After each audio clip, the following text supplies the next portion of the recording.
নমস্কার, আমি গোবিন্দদেব গোস্বামী। আমার অ্যাস্ট্রোলজি চ্যানেল গোস্বামী অ্যাস্ট্রোলজিতে সবাইকে স্বাগত জানাই। আমি আপনাদের সামনে অগাস্ট মাসের বিষয় নিয়ে আলোচনা করছি। বর্তমান আজকের যেটা আলোচনার বিষয় সেটা হচ্ছে কর্কট রাশি সংক্রান্ত। যারা কর্কট রাশির মানুষ তাদের এই আগস্ট মাস কীরকম যাবে সেটার উপরই আমি আলোকপাত করতে চলেছি। যাই হোক, বর্তমান গ্রহ সন্নিবেশ যেরকম আছে সেটা আপনাদের একটু বুঝিয়ে দেওয়া ভালো। কালপুরুষ চক্র এখানে একটা আঁকা আছে। তো কালপুরুষ চক্রের চতুর্থ ঘর 1, 2, 3, 4 এই চতুর্থ ঘর, এটা হচ্ছে কর্কট রাশির ঘর। যেহেতু এই রাশিটি নিয়ে আজকে আলোচনা হবে সেহেতু এই জায়গাটায় আমি 1 লিখে রেখেছি। এইখান থেকেই টোটাল বিন্যাসটা করা হবে। যাই হোক, এটা হচ্ছে কর্কট রাশির ঘর। যারা কর্কট রাশির জাতক জাতিকা আছেন অবশ্যই তারা শুনবেন, এবং যদি কেউ নাও থাকেন আপনার বিষয়টাকে আপনার বন্ধুবান্ধবদের মধ্যে যাদের কর্কট রাশি অবশ্যই তাদের সাথে শেয়ার করবেন, তারা বিষয়টা থেকে উপকৃত হবেন। মোট এখানে 12টি রাশি আছে, আপনারা অবগতও আছেন, তবু বলে দিই। মেষ, বৃষ, মিথুন, কর্কট, সিংহ, কন্যা, তুলা, বৃশ্চিক, ধনু, মকর, কুম্ভ, মীন, এবং এখানে 9টি গ্রহ বর্তমান যে অবস্থানে আছেন সেভাবে বসানো হয়েছে, দিয়ে সেটার উপরই আলোচনা করা হচ্ছে। বর্তমান যে অবস্থানে গ্রহগুলি আছেন, বৃষ রাশিতে বসে আছেন বৃহস্পতিদেব, মঙ্গলদেব। চন্দ্র মিথুনে আছেন, রবি কর্কটে বসে আছেন, কন্যাতে শুক্র এবং বুধ, কন্যাতে সিংহে শুক্র এবং বুধ বসে আছেন। আচ্ছা, কন্যাতে কেতু, তুলায় কেউ নেই, বৃশ্চিকে কেউ নেই, আর ধনু মকর কেউ নেই, কুম্ভে শনি বসে আছেন, মীনে রাহু বসে আছেন, মেষ রাশিতে বর্তমান মূল যে 9টি গ্রহ তার মধ্যে কেউ নেই। যাই হোক, বৃষ রাশিতে বৃহস্পতি এবং মঙ্গল দুজনেই রোহিণী নক্ষত্রে বর্তমান আছেন। রবি কর্কটে পুষ্যা নক্ষত্রে বসে আছেন, শুক্র মঘা নক্ষত্রে আছেন, বুধও বর্তমান মঘা নক্ষত্রে আছেন, শনিদেব পূর্ব ভাদ্রপদ নক্ষত্রে আছেন, রাহু উত্তর ভাদ্রপদ নক্ষত্রে আছেন, এবং কেতু হস্তা নক্ষত্রে আছেন। এইসব নক্ষত্রে ওনারা বসে আছেন। তো এরই ভিত্তিতে আগস্ট মাস কর্কট রাশির কেমন যাবে তারই আলোচনা। মূলত যে প্রয়োজনটা মানুষজনের হয় তারই ভিত্তিতে আমি আলোচনাটাকে দ্রুত শেষ করার চেষ্টা করব। এক কথায় বলি,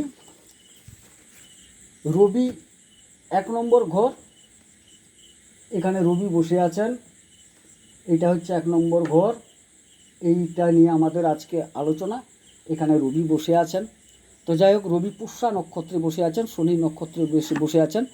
যদিও সম্পর্ক শনির সাথে রবির পিতা পুত্রের, তথাপি ওনাদের মধ্যে মিল নেই। পুষ্যা নক্ষত্রে রবি খুব একটা সাবলীলতা প্রকাশ করতে পারেন না, যার জন্য এখান থেকে সাধারণত শরীর বিবেচনা করা হয় বর্তমান। তো সেক্ষেত্রে একটু শারীরিক সমস্যা হলেও হতে পারে, একটু সাবধানতা অবলম্বন করা ভালো। দ্বিতীয় স্থান হচ্ছে এই জায়গা, অর্থাৎ সিংহে বর্তমান শুক্র এবং বুধ বসে আছেন, যেটা খুব ভালো একটি জুটি, এবং এটাকে ধনস্থান বলা হয়। এই জায়গায় শুক্র বুধ থাকার সুবাদে আপনারা আর্থিক দিক থেকে অবশ্যই লাভবান হবেন। এবং শুক্রদেব তুলা রাশিরও অধিপতি, কর্কট রাশি সাপেক্ষে তুলা হচ্ছে চতুর্থ ঘর। সেই চতুর্থ ঘরের অধিপতি শুক্রদেব ধনস্থানে বসছেন। সুতরাং গৃহ ক্রয় বা নতুন গৃহে অবস্থান বা গৃহ কেনা বেচার মাধ্যমে আর্থিক উপার্জন, লাভবান হতে পারেন। এটা একটা বিরাট সম্ভাবনা দেখা যাচ্ছে। এবং আর্থিক দিক বলতে যেটা ধনস্থানে বুধ শুক্রের জুটি খুব ভালো। সেই ক্ষেত্রে ধনস্থান কর্কট রাশির ভালো দেখাচ্ছে, ভালোও যাবে। তৃতীয় কেতু পরাক্রমতা, ভাই ইত্যাদি বিবেচনা করা হয়। যাই হোক, সেখানে কেতু বসে আছেন। যেহেতু কেতুদেব হস্তা নক্ষত্রে বসে আছেন, সামান্য মনোমালিন্য হতে পারে, একটু সাবধানতা অবলম্বন করা উচিত। কথাবার্তা ইত্যাদি বিষয়টাকে একটু ভেবে বলা উচিত এবং সংযত হয়ে বলা উচিত। এতে কিন্তু এক প্রকার ভালো হবে। কথাবার্তাটা যতটা সম্ভব মেপে বলা যায় ততটাই ভালো। এবং এই বুধ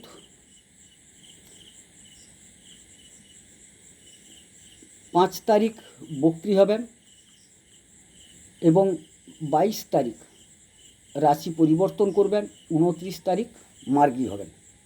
তো বুধের একটা খেলা আছে, কারণ তিনি বক্রী হচ্ছেন, তিনি মার্গী হচ্ছেন, তিনি রাশি পরিবর্তন করছেন, অনেক কিছু ঘটবে এর মধ্যে। তো বুধের একটা ভূমিকা, অতএব বুধ হচ্ছে বাক্য, বুদ্ধি ইত্যাদির কারক গ্রহ। সুতরাং সেক্ষেত্রে আপনারা একটু সংযত থাকবেন, নিশ্চিত বুধ আপনাদের ভালো ফল দেবেন এই জায়গাটা। চতুর্থ স্থানের অধিপতি শুক্র। চতুর্থ স্থান আমি আলোচনা করলাম, গৃহ, মা, সুখ, আনন্দ, যানবাহন ইত্যাদি বোঝায়। যেহেতু ধনস্থানে গেছেন এবং তিনি বসছেন, যদিও নক্ষত্রটা খুব একটা ভালো হয়নি, তথাপি একটা যোগ ভালো দাঁড়িয়েছে। যেহেতু ধনস্থানে বসছেন, সেক্ষেত্রে কিন্তু বাহন যোগ, গৃহযোগ যেটা আমি বললাম, সেটা ক্রয় করার একটা সম্ভাবনা থাকবে এবং উপার্জনও থাকবে। এবারে কর্কট রাশি সাপেক্ষে পঞ্চমাধিপতি মঙ্গল। বৃশ্চিক রাশির অধিপতি হচ্ছে মঙ্গল। মঙ্গল কিন্তু একাদশে বৃহস্পতির সাথে বসে আছেন। এটা একটা ভালো দিক, ভালো জুটি তৈরি হয়েছে। এই জুটি আপনাকে প্রচুর উপার্জন দেবে। কারণ হঠাৎ আমি 11th হাউসে চলে এলাম, মানে একাদশ ঘরে, যেহেতু মঙ্গল গিয়ে ওখানে বসে গেছেন। যাই হোক, আপনার প্রথমে পঞ্চম স্থানটা নিয়ে আলোচনা করে নিই। শিক্ষা, সন্তান ইত্যাদি বিষয়গুলো এখান থেকে আলোচনা করা হয় মূলত। সেই ক্ষেত্রে বলি যে সন্তান লাভের যোগ অবশ্যই দেখা যাচ্ছে। যারা সন্তান নিতে ইচ্ছুক, অবশ্যই এই সময়কালের মধ্যে আপনারা সন্তান নেওয়ার ব্যাপারে চেষ্টা করে দেখতে পারেন। তবে যেহেতু মঙ্গলের ঘর এবং মঙ্গল একাদশে আছে, নক্ষত্রটা যেহেতু চন্দ্রের পেয়েছে, একটু ডাক্তার পরামর্শ ইত্যাদি করে সব কিছু এগানো ভালো, এইটুকু বলি। এবারে ষষ্ঠপতি, এই ঘরের অধিপতি বৃহস্পতি একাদশে গেছেন। একাদশে বৃহস্পতি ভালো ফল দেবেন নিশ্চিত, সেটা নিয়ে কোনো ভাবার দরকার নেই। রিপু, ঋণ, শত্রু এগুলো বিচার করা হয় সাধারণত ষষ্ঠ গৃহ থেকে। সেক্ষেত্রে আমার মনে হয় যে না, শত্রু খুব একটা আপনার সাথে এঁটে উঠতে পারবে না এবং আপনি ধীর স্থির মাথায় এগুলোকে আপনি নিশ্চিত পরিচালনা করে সুস্থ সুন্দর থাকবেন, এটুকু বলা যেতে পারে। এবারে বলবো সপ্তম ঘর নিয়ে। সপ্তমের অধিপতি হচ্ছেন শনি, অর্থাৎ এটি মকর রাশি, এর অধিপতি হচ্ছে শনি। তো এই অধিপতি শনি অষ্টমে চলে গেছেন। অষ্টম স্থান মারক স্থান। তো যেহেতু সপ্তমাধিপতি শনি অষ্টমে চলে গেছেন, এক্ষেত্রে বলবো নতুন কিছু ব্যবসা শুরু না করাই ভালো হবে। নতুন কিছু ব্যবসা শুরু না করা ভালো এবং ব্যবসার দিকে আপনাকে যথেষ্ট নজর রাখতে হবে। ব্যবসা সামলে চলুন, এটাই সবচেয়ে ভালো। কারণ সপ্তমপতি অষ্টমে চলে যাওয়ার সুবাদে ব্যবসার দিকে নজর দিন। নতুন ব্যবসা শুরু না করা ভালো, একটু সামলে চলুন, পরে পশ্চাতে ভেবে দেখবেন যে কীভাবে কি এগানো যায়। এরপর বলি অষ্টমের শনি।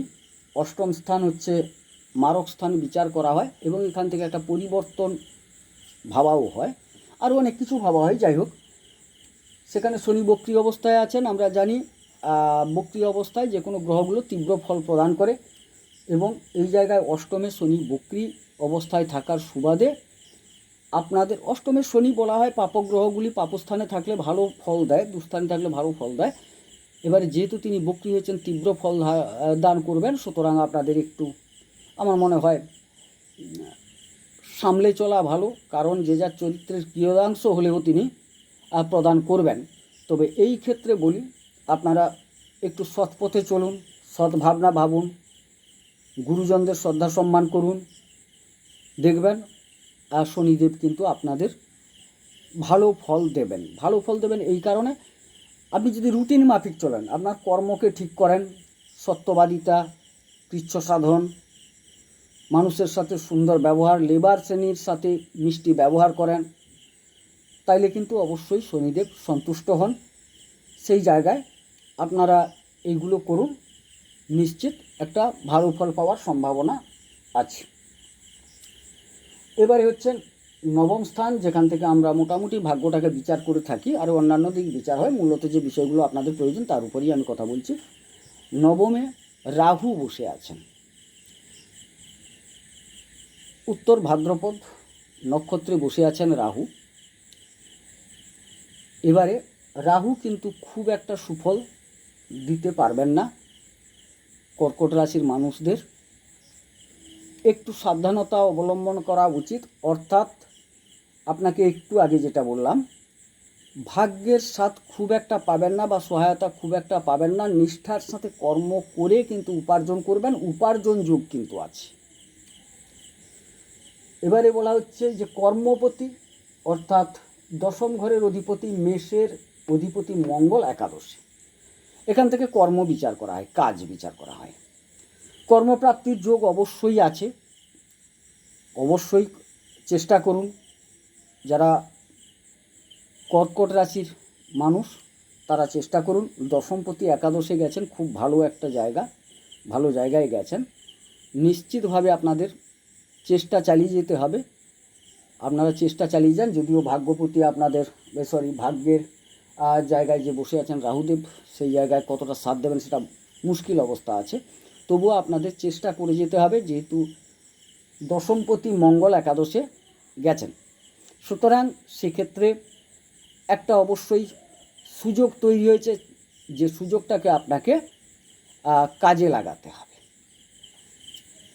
আপনারা যদি কাজে লাগাতে পারেন অবশ্যই অবশ্যই ভালো ফল পাবেন।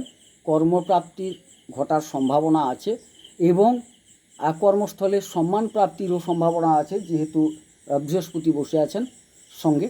তবে হ্যাঁ, সিনিয়রদের আপনাকে একটু সম্মান দিতে হবে। আপনার যে ঊর্ধ্বতন কর্মচারী আছেন তাদের প্রতি সম্মান প্রদর্শন করতে হবে। অবশ্যই দেখবেন ভালো ফল পাবেন আপনারা। এবারে প্রশ্ন হচ্ছে যে দ্বাদশ ঘর নিয়ে ব্যয়ের অধিপতি বুধ চলে এসছেন ধনস্থানে এবং তিনি তৃতীয় অধিপতিও বটে। তিনি শুক্রের সাথে জুটি বেঁধেছেন। ব্যয়পতি এসে ঢুকে গেছেন ধনস্থানে এবং শুক্রের সাথে জুটি। মোটামুটি ব্যয় খুব একটা যে হবে বলবো না, তবে ব্যয়পতি যেহেতু ধনস্থানে আপনাদের একটু সামলে চলা উচিত। নিশ্চিত এই মাসে ওভারঅল একটা আলোচনায় আপনারা যদি একটু শ্রম করেন, পরিশ্রম করেন, নিষ্ঠার সাথে রুটিন মাফিক যদি চলার চেষ্টা করেন, আগস্ট মাসে আপনাদের পক্ষে খুব একটা খারাপ যাবে না। মোটামুটি একটা ভালো যাওয়ার সম্ভাবনা দেখা যাচ্ছে। এরপর আপনাদের একটু দেখতে হবে যে দৃষ্টি বিভিন্ন গ্রহ বিভিন্ন জায়গায় দৃষ্টি দিয়েছেন, সেই ক্ষেত্রগুলোকেও একটু বিবেচনা করার দরকার আছে। যেরকম রাহুদেব 1 2 3 4 5 1 2 3 4 5 6 7 এখানে আপনার থার্ড হাউসে যেটা দৃষ্টি দিয়েছেন তৃতীয় ঘরে। অতএব যেটুকু বললাম যে তৃতীয় ঘর থেকে যেটা বিবেচনা করা হচ্ছে পরাক্রমতা। দেখুন, হঠকারী সিদ্ধান্ত নেবেন না, ওখানে ভাই বোনদের সঙ্গে সম্পর্কটা ভালো রাখতে হবে আপনাকে, সেটা একটা বিষয়। কর্মস্থলে শনিদেব তৃতীয় দৃষ্টি দিয়েছেন কর্মস্থলে। বললাম কাজের জন্য চেষ্টা করুন, একটু স্লো হবে, সময় সাপেক্ষ, কিন্তু হওয়ার সম্ভাবনা আছে। দশমপতি যেহেতু একাদশে বৃহস্পতির সাথে একটা জুটি বেঁধে বসে আছেন, অবশ্যই সেক্ষেত্রে কিন্তু ভালো ফল পাবেন। বৃহস্পতি এবং মঙ্গল বৃশ্চিকে সরাসরি দৃষ্টি দিচ্ছেন, সন্তান এবং একটু উচ্চশিক্ষা বোঝায়। সেই ক্ষেত্রে একটা শুভ ফল পাওয়ার সম্ভাবনা প্রবল দেখা যাচ্ছে, সেইটাকে কাজে লাগাতে হবে। সন্তানের মোটামুটি শিক্ষা স্বাস্থ্য ভালো দেখা যাচ্ছে। মঙ্গল কোনো সময় নিজের ঘরে যেহেতু দৃষ্টি দিয়েছেন, খারাপ কিছু চাইবেন না, এবং বৃহস্পতি যেহেতু শুভগ্রহ তিনি দৃষ্টি রেখেছেন, অতএব সে সম্বন্ধে খুব একটা ভাববার প্রয়োজন নেই। তাহলে ওভারঅল আলোচনায় এটুকু বেরিয়ে আসছে যে কর্কট রাশির এই সময়কালটা আপাতত আগস্ট মাসটা ভালো যাবে। তবে হ্যাঁ, মাঝখানে কিছু কিছু গ্রহ কিছু কিছু স্থান পরিবর্তন করবেনও, সেগুলো থেকে আপনারা কম বেশি ইতর বিশেষ ফলের পার্থক্য হবে। শুক্র একটু স্থান পরিবর্তন করবেন কিছুদিনের মধ্যে, রবি স্থান পরিবর্তন করে আসবেন এইখানটায় আপনার ধনস্থানে, তখন একটা ভালো আরও পজিশান আপনাদের তৈরি হবে। যাই হোক, ধনস্থানে যেহেতু রবি চলে আসছেন, আপনার বাংলা মাস অনুসারে উনি আসেন, তবে 16 তারিখ অগাস্টের 16 তারিখ সিংহে প্রবেশ করবেন।